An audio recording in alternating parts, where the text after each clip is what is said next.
meron na ako nasabi ng jacket. Oo. Hindi bola po. Matagal tayo ng malakad. Exciting yung opening nga kasi ito yung ika-50th year ng PBA. Ito yung dahil sa mga fans. Kaya umabot ang PBA ng 50 years at sana patuloy sila sumuporta sa mahaba pa ang karera ng basketball sa atin. Kaya pinigay na sa atin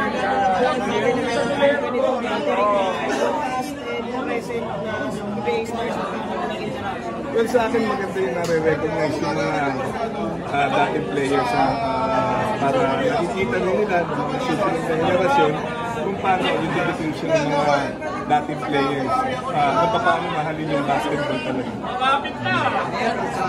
Decorated career, maraming highlights. Pero ano yung pinaka-memorable kasi? Yung same ko sa akin na yung winning championship at noong 1998 yung Centennial team na represent ulit ang Pilipinas sa Asian Games. If there's one player that reminds you of yourself, sino yun? If there's one current player that reminds you of yourself, sino yun? Current player? Current player? Sino ba? Actually, hindi ako nakakagalit nung ako kung mag-retire ako. Pero may isang player ako nakita na parang medyo kabit sa Pilas natin. Yung sarili ko siya. Nokum? Parang medyo ganun. Ogilis. Ha? Kaya nalipas na tayo.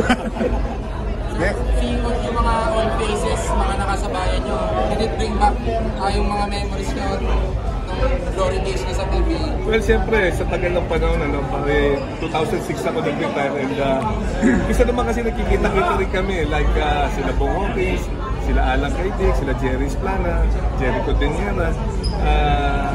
Twice ko na ata silang bilang sa Bulacan para mapasaya yung mga taga sa amin. And siyempre, sila yung mga kalaban yun ng araw na siyempre after ng basketball nakikita-kita po. Mayor, anong masabi mo na yung mga fans? Yung mga fans na lalapay yung mga dunks mo, yung mga acrobatic moves mo, hanggang ngayon sinasariwa pa rin nila. Ako siyempre natutuwa rin ako. So, ang tagal na ng panahon. 2006 ako nang huling mag-retire. It's been 19 years. Diba, siguro through the help of the social media, diba, may mga gumagawa ng mga highlights natin. Hindi lang ako, pati yung mga dating players. Napakalaking tulong. Siguro pwedeng magandang inspirasyon dito para sa mga Kaya mo pa ngayon kung maglalaro ka? Hindi. Ano na lang, takbong apelido na lang, hindi na tumatakbo yung katawan.